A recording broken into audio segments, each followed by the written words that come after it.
Guys, welcome to my new video.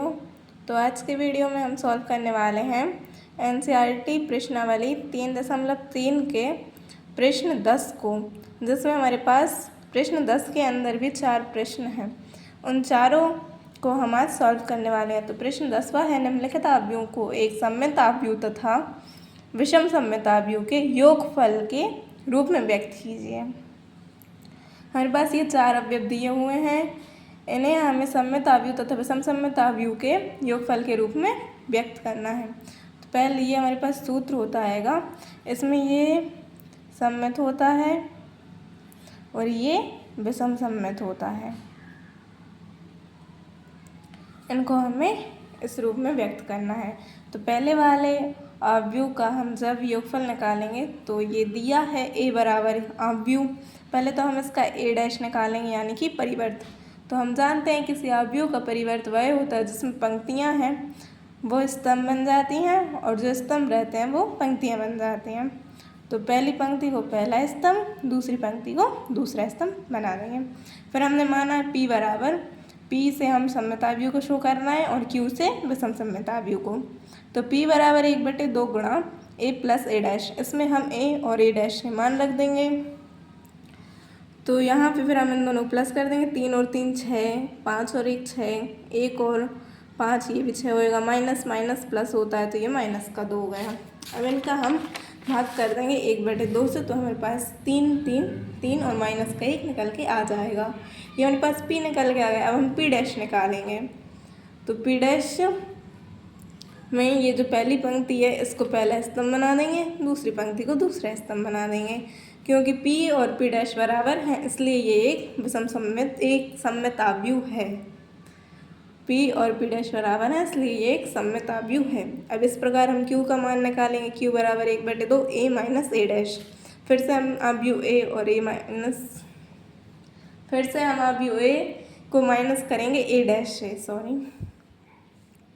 तो यहाँ पे 3 में से 3 गए तो 0 आएगा, 5 में से 1 गया तो 4, और 1 में से माइनस का 5 गया तो ये माइनस का 4 होगा, क्योंकि माइनस की संख्या बड़ी है इसलिए। माइनस का 1 और माइनस माइनस प्लस होता है इसलिए ये माइनस प्लस का 1 कैंसिल हो जाएगा, तो ये हमारे पास 0 हो जाएगा।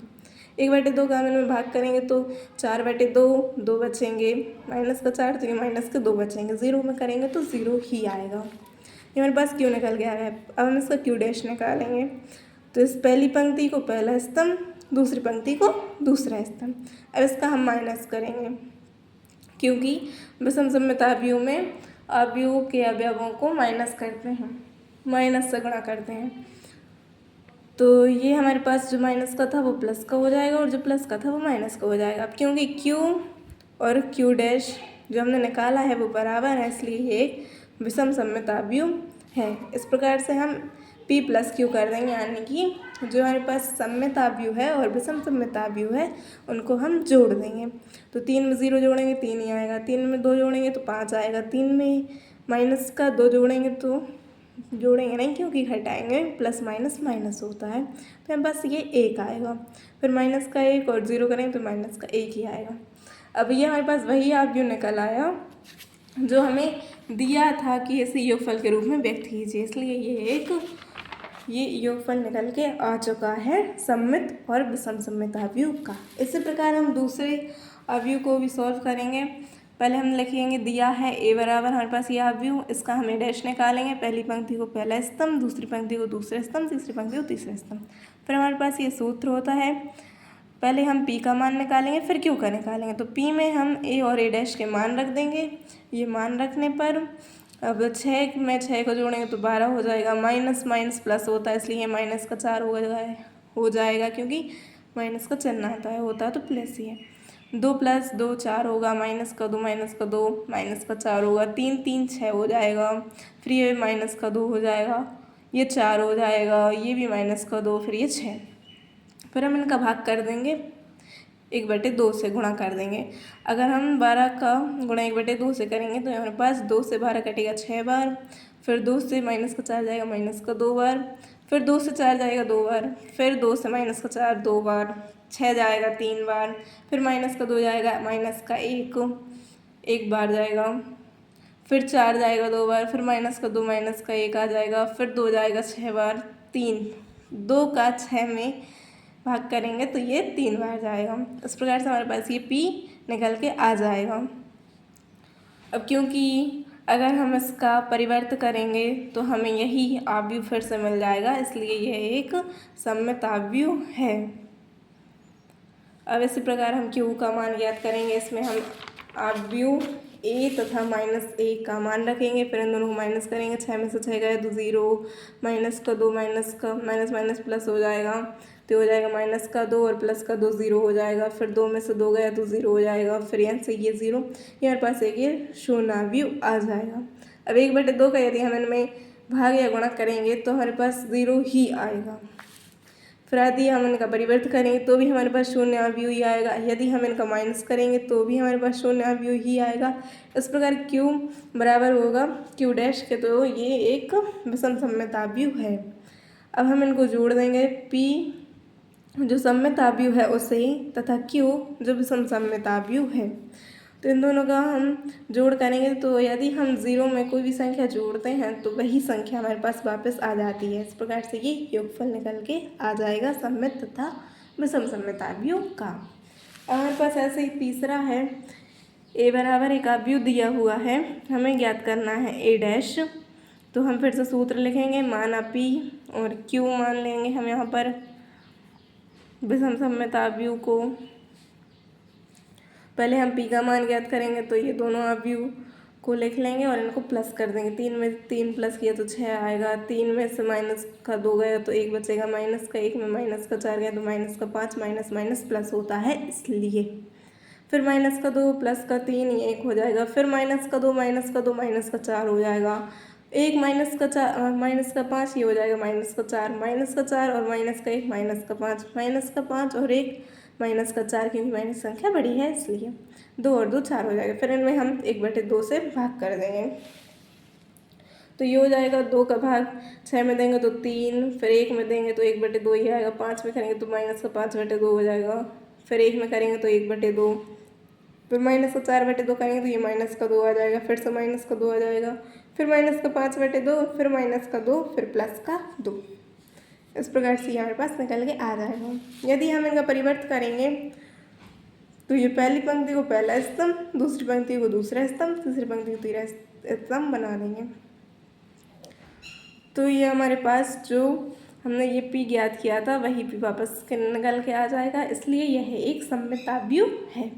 अब हम q का मान ज्ञात करेंगे। a माइनस a डैश में आव्यूह a तथा -a का मान रख देंगे, -a डैश का, तो ये हमारे पास हो जाएगा। अब इनको हम माइनस करेंगे, 3 में से 3 गए तो 0 बचेगा, माइनस माइनस प्लस हो जाएगा तो 3 और 2 5 हो जाएंगे, फिर ये माइनस माइनस प्लस हो जाएगा तो ये 3 हो जाएगा प्लस का, फिर माइनस का 2 माइनस का 3 माइनस का 5, माइनस का 2 माइनस माइनस प्लस तो ये कैंसिल हो जाएंगे, 0 बचेगा, फिर 1 माइनस माइनस प्लस हो जाएगा तो ये 6 हो जाएगा, माइनस का 4 माइनस का 1 माइनस माइनस प्लस हो जाएगा तो हमारे पास माइनस का 3 आएगा, माइनस का 5 माइनस का 1 माइनस का 6, 2 में से 2 गए तो 0 बचेगा। अब हम इनका 1/2 में भाग कर देंगे, तो 0 का भाग 2 में 1/2 में करेंगे तो 0/2 यानी कि 0 ही आएगा।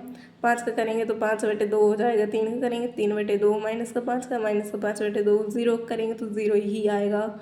6/2 करेंगे तो ये 3 आ जाएगा, माइनस का 3/2 करेंगे तो ये माइनस 3/2 ही आएगा, माइनस का 6/2 करेंगे तो माइनस का 3 आएगा, फिर 0 का करेंगे तो 0 ही आएगा। इस प्रकार से हमारे पास ये क्यों निकल के आ जाएगा। या यदि हम q डैश का परिवर्त करें, यदि हम q का परिवर्त करें तो पहली पंक्ति को पहला स्तंभ, दूसरी पंक्ति को दूसरा स्तंभ, तीसरी पंक्ति को तीसरा स्तंभ।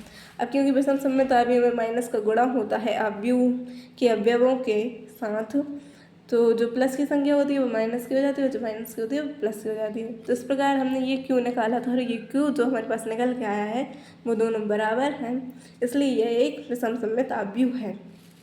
अब हम इन दोनों को प्लस कर देंगे, तो 3 को 0 में प्लस करेंगे तो 0 ही आएगा। 1/2 में 5/2 को प्लस करेंगे, ऐसे करेंगे 1/2 प्लस 5/2, तो ये हो जाएगा 2 का भाग देंगे तो ये 1 ही आएगा, प्लस 5 6/2 हो जाएगा, तो तो ये हो जाएगा हमारे पास 3। फिर ऐसे ही हम इन सबका कर लेंगे तो माइनस का 1 आएगा, 1/2 माइनस का 5/2 करें माइनस का 2 आएगा, माइनस का 2 0 करेंगे तो माइनस का 2 ही आएगा, माइनस का 2 और 3 करेंगे, माइनस का 2 प्लस का 3 ये हो जाएगा प्लस का 1, माइनस का 5 माइनस का 3/2 ये हो जाएगा माइनस का 4, माइनस का 2 माइनस का 3 माइनस का 5 हो जाएगा 2 + 0 2 ही आएगा। फिर इसी प्रकार हमारे पास ये चौथा अवयव है, इसे भी हम लिखेंगे दिया है a बराबर, फिर हम a' याद करेंगे, फिर इस सूत्र में हम a तथा a' के मान रख देंगे, पहले हम p ज्ञात करेंगे फिर हम q ज्ञात करेंगे। तो ये मान रखने पर 1 में 1 जोड़ेंगे तो 2 आएगा, 5 में माइनस का 1 जाएगा तो 4 बचेगा, माइनस का 1 और प्लस का 5 तो ये प्लस का 4 बचेगा, 2 और 2 4 बचेगा, फिर इनमें हम 1/2 से भाग कर देंगे, फिर बस 1 2 प्लस का 2 और 2 ये p बराबर निकल के आ जाएगा। अब हम इसका परिवर्त करेंगे तो पहली पंक्ति को पहला स्तंभ, दूसरी पंक्ति को दूसरा स्तंभ, इस प्रकार से p एक सममित अवयव है। फिर ऐसे ही हम q में a तथा a' के मान रख देंगे, फिर इन दोनों में माइनस कर देंगे, 1 में से 1 गया तो 0, 5 में से 1 गया माइनस माइनस प्लस हो जाएगा तो 5 और प्लस 1 6 हो जाएगा, माइनस का 1 माइनस का 5 ये हो जाएगा माइनस का 6, 2 में से 2 गया तो 0।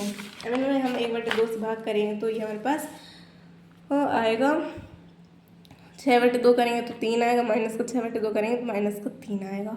अब हम इनका परिवर्तन करेंगे तो जो पहली पंक्ति थी उसे पहला स्तंभ, दूसरी पंक्ति को दूसरा स्तंभ। फिर इस प्रकार हम इनमें यदि माइनस का गुणा करेंगे इस अवयव के अंदर तो जो प्लस का था वो माइनस का हो जाएगा, जो माइनस का था वो प्लस का हो जाएगा।